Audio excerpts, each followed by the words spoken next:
ఈ కనిపిస్తున్న బిల్డింగ్స్ అన్నీ కూడా విట్ యూనివర్సిటీకి సంబంధించిన బిల్డింగ్స్ అండి. E8 రోడ్ ఫేసింగ్లో ఉంటుంది విట్ యూనివర్సిటీ అనేది.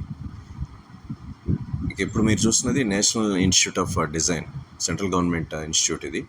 సో ఆ క్యాంపస్ ఆల్రెడీ 2 years నుంచి రన్ అవుతుంది ఇక్కడ. ఇదంతా కూడా NIDకి సంబంధించిన క్యాంపస్ ఇది. ఇకపోతే NID వచ్చి N11 రోడ్ని ఆనుకుని ఉంటుంది. సో దానికి ఆపోజిట్లో ఈ ప్రాంతం అంతా కూడా ఏపీ హ్యూమన్ రిసోర్సెస్కి సంబంధించిన మరో కాలేజ్ కూడా, ఇన్స్టిట్యూట్ కూడా రాబోతుంది. ఇకపోతే విట్ వచ్చి E8కి ఉంటుంది, NID N11కి ఉంటుందండి. సో ఈ రెండు కలిసే ప్రాంతం మోస్ట్ స్ట్రాటజిక్ లొకేషన్. దూరంగా కనిపిస్తుంది, ఒకసారి జూమ్ చేస్తాను. అది శాఖమూరు సెంట్రల్ పార్క్ అండి అది.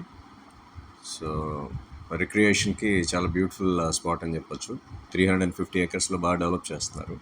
ఇకపోతే ఆ దూరంగా కనిపించే కొండ నీరుకొండ గ్రామం, అక్కడే ఎన్టీఆర్ స్టాచ్యూ రాబోతుంది, సీనియర్ ఎన్టీఆర్ స్టాచ్యూ. ఇకపోతే ఈ ప్రాంతంలో కమర్షియల్ ప్లాట్ ఒకటి సేల్కి వచ్చిందండి, 270 square yards east facing, 40 feet road. దీనికి సంబంధించిన డీటెయిల్స్ కోసం మీరు నన్ను కాంటాక్ట్ చేయొచ్చు. Thank you.